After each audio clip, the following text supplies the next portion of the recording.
tal? ¿Cómo están? Bienvenidos al último día de este devocional semanal de la Casa de la Bendición. Hoy estamos terminando esta serie que comenzamos el día lunes acerca de 5 verdades no negociables, que en definitiva lo que estamos hablando son de las 5 solas de la Reforma Protestante. Estamos hablando de esas 5 verdades que trastornaron el mundo conocido allá en el siglo XVI, que le dieron a la humanidad una nueva visión de lo que es la vida cristiana, de cómo el hombre puede alcanzar la salvación de su alma y de lo que la iglesia debería ser. Esta nueva visión, que no es el invento de un hombre llamado Martín Lutero, el precursor de la Reforma Protestante, un sacerdote católico de la Orden de los Agustinos, que lo que hace él es redescubrir lo que ya estaba escrito en la palabra de Dios, en la Biblia.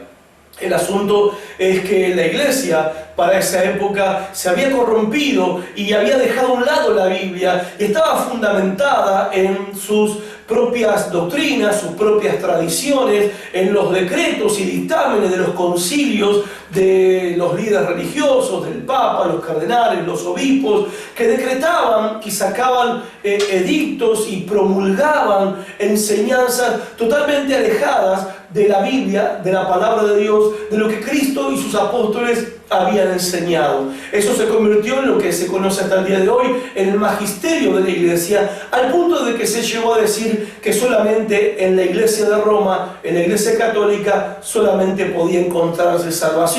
Cosa que ayer nos dimos cuenta que no, cuando vimos que la Biblia habla de que la salvación solamente se encuentra en una persona, y esa persona es Jesucristo, Dios hecho hombre.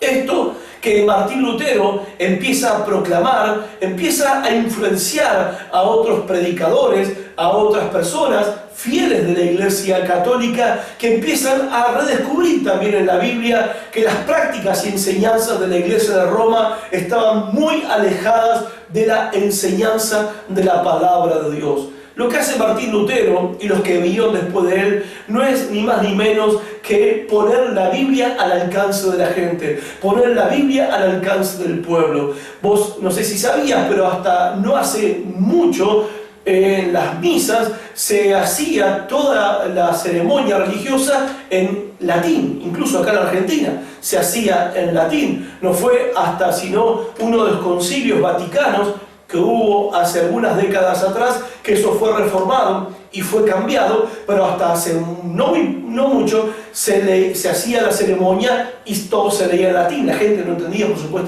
supuesto nada. Bueno, en la época, en el siglo XVI, esto era mucho más cerrado, lo que llevó también a tener una fe cristiana llena de misticismo, de oscurantismo, lleno de supersticiones, donde se usaba la amenaza y el terror del infierno para promover en la gente una fe en muletillas religiosas como imágenes, reliquias, huesos de los apóstoles supuestamente, pedacitos supuestamente de la cruz de Jesús, leche del pecho de María que había amamantado a Cristo, etcétera, etcétera, etcétera.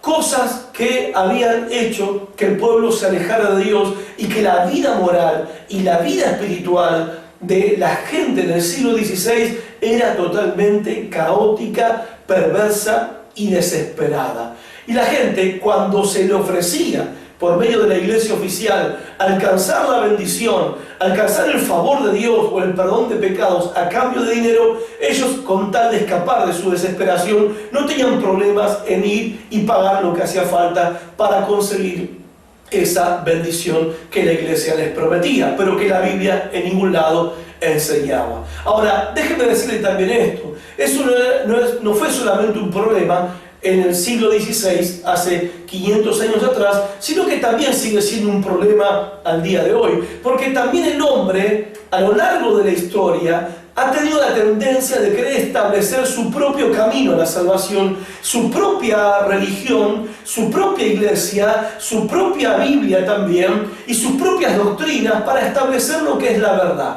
Y de esa manera, al antojo de personas que tienen carisma, poder para manipular las masas, que tienen poder económico, entonces engañan a las personas. Y también hoy, tristemente, estamos viendo como un resurgir de este misticismo religioso que no es cristiano, de la superstición que muchos cristianos experimentan y viven en su vida, de este resurgimiento del experimentalismo en la vida cristiana, donde personas dicen tener experiencias espirituales y todos dan por hecho de que eso es la verdad absoluta de Dios, que eso debe ser verdad, porque si lo sintió o se tuvo esa experiencia, un sueño, una visión, debe ser verdad, cosa que la Biblia nunca afirma que las experiencias son la norma para confirmar lo que es verdad y lo que no es la verdad. Y también hoy el tema del mercantilismo religioso. Tengo que ser sincero, lamentablemente eso está pasando y pasa en todos los ambientes religiosos, pasa en todos los ambientes eclesiásticos, cualquiera sea la religión que se profese, no porque en sí la religión sea mala, sino por el hecho de que el corazón del hombre, en su avaricia, en su ambición, tratan de usar la fe, la credulidad de las personas para lucrar con ellos y buscar un beneficio personal. Pero nosotros estamos tratando de volver a las raíces, estamos tratando de volver a los principios, a los valores, a los fundamentos de la fe cristiana, que no son otros que las palabras de Cristo, las enseñanzas de los apóstoles y la revelación que nos ha llegado, gracias a Dios, hasta estos tiempos, a través de la Biblia, la palabra de Dios, la máxima autoridad en cuestiones de fe y doctrina. Y no importa quién sea, no importa la iglesia, el cardenal, el papa, el obispo, el pastor, el predicador, que esté promocionando un mensaje de salvación, un evangelio de bendición, a cambio de cierto intercambio que tenemos que hacer con Dios, eso es falso, es espurio, es herejía, eso no tiene nada que ver con aquello que Jesucristo y los apóstoles nos dejaron en la palabra de Dios. Lo que vamos a ver hoy es la quinta verdad que no es negociable. La primera dijimos, solo la Escritura es la máxima autoridad. La segunda dijimos, solo por la fe, solo la fe para ser salvos. La tercera dijimos, solo la gracia, salvación es un regalo que recibimos sin merecerlo. Dios salva al hombre, el hombre no se puede salvar por sí mismo. La cuarta verdad, solo Cristo.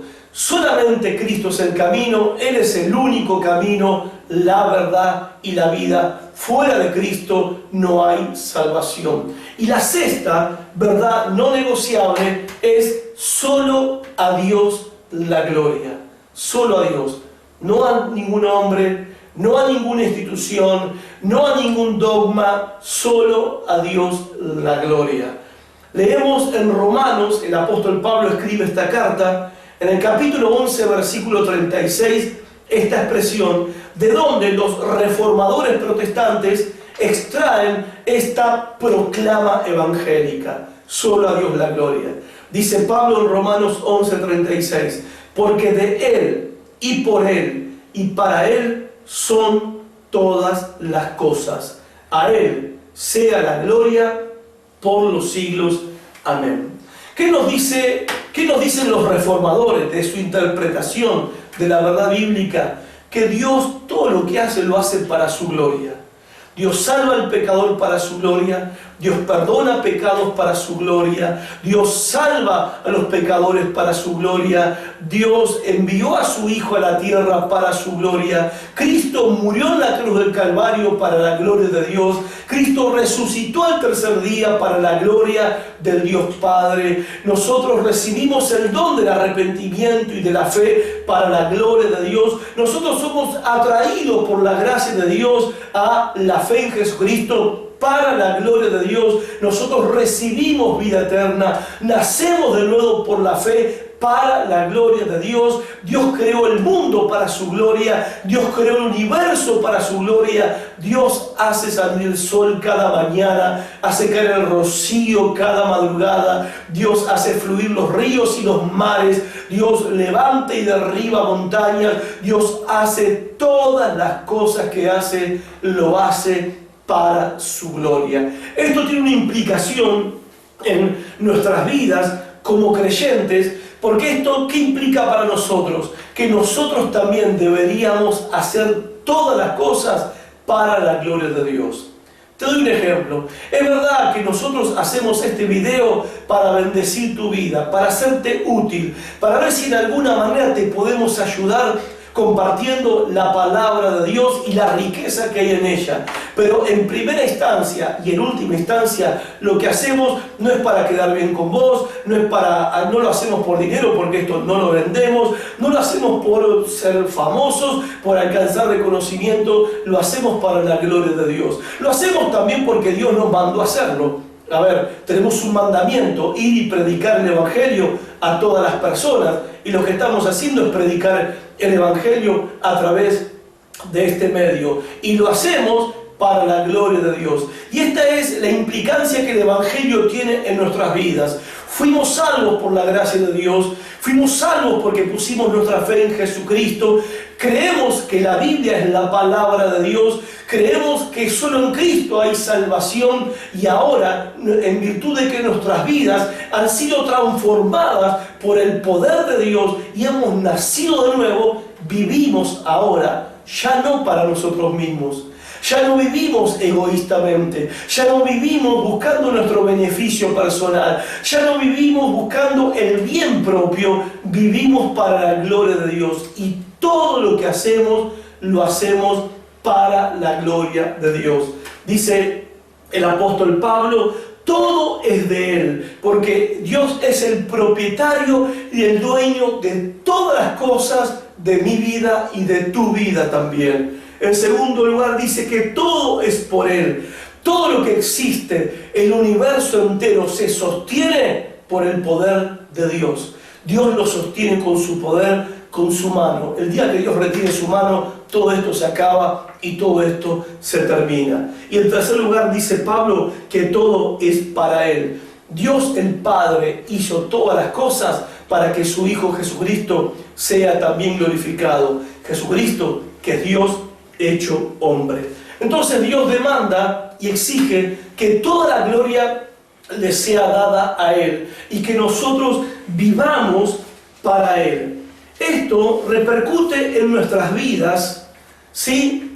Por el hecho de que para nosotros vivir para Dios no es solamente lo que hacemos en la reunión del día domingo. Venimos a la iglesia, nos sentamos, nos paramos, cantamos, aplaudimos, batimos las palmas, escuchamos la predicación, nos sentamos, nos vamos a nuestra casa y seguimos con nuestra propia vida. No, el Evangelio tiene implicancias para nosotros en todas las áreas de nuestra vida. Nosotros hacemos eso cada domingo, pero el lunes cuando vamos a laburar, laburamos para la gloria del Señor. Intentamos, y eso es lo que enseñamos, de ser los mejores trabajadores y empleados para que Dios sea glorificado. Si soy patrón, si soy gerente, el dueño de la fábrica, soy un patrón, un gerente y un dueño que desempeña su trabajo para la gloria de Dios. Trabajo para agradar a Dios y estoy haciéndolo delante de los ojos de Dios todo el tiempo. Como padre, ¿sí? Quiero ser un padre de tal manera, perfecto sé que no voy a ser, pero voy a ser un padre para la gloria de Dios, para agradar a Dios. Y sé que agradando a mi esposa, sé que siendo un buen padre para con mis hijas, estoy agradando a Dios y lo estoy glorificando a Dios. Como esposo, quiero darle la gloria a Dios. Como ciudadano, en mis responsabilidades como ciudadano de una nación y tengo responsabilidades civiles, lo hago para la gloria de Dios. Participo en la vida social, política de mi comunidad, lo hago para la gloria de Dios. Si practico un deporte, lo hago para la gloria de Dios. Si soy artista, lo hago para la gloria de Dios. O sea, todas las cosas que hacemos, lo hacemos para la gloria de Dios, para agradar a Dios, y todo es para Él. todo es para Él. Y nuestro placer en la vida es agradar a Dios. Nuestro placer en la vida es hacer la voluntad de Dios. Nuestro placer en la vida es hacer todas las cosas para que Dios sea glorificado.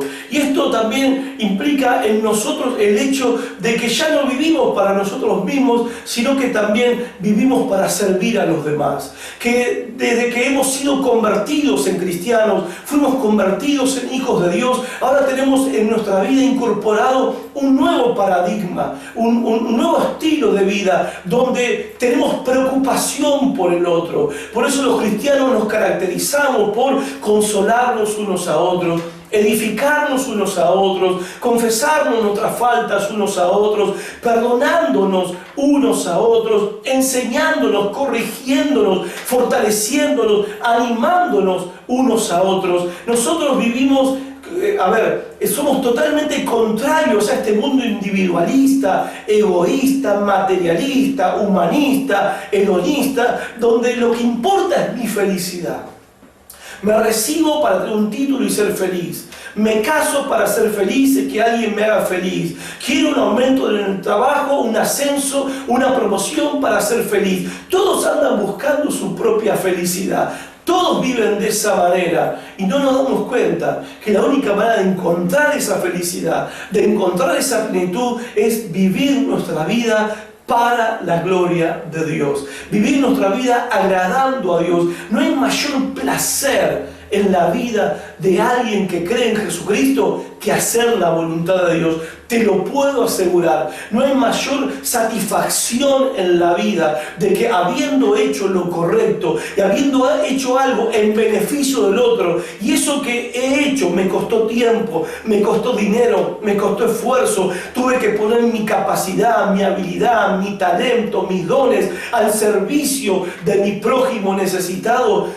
Todo eso no es comparable con las cosas que yo pueda conseguir en este mundo para mi propio bienestar, o lo que este mundo me puede ofrecer como promesa de felicidad. En definitiva, todo empieza y todo termina con Dios en nuestras vidas. Y esto no es fanatismo, esto no es que nos lavaron el cerebro, esto no es nada más ni nada menos que la vida cristiana. Es la vida que nos enseña la palabra de Dios. Y es lo que los reformadores protestantes pusieron de nuevo a la luz delante de los ojos de todos los que querían conocer, saber, comprender y entender la verdad de Dios, que todo lo que hacemos debemos hacerlo para la gloria de Dios. Y ese es el disfrute en la vida del ser humano. No lo hacemos por el hombre, no lo hacemos por una institución, no lo hacemos por una religión, no lo hacemos para nosotros mismos, lo hacemos para el Señor, lo hacemos para Él. ¿Por qué? Porque de Él y por Él y para Él son todas las cosas. A Él sea la gloria por los siglos.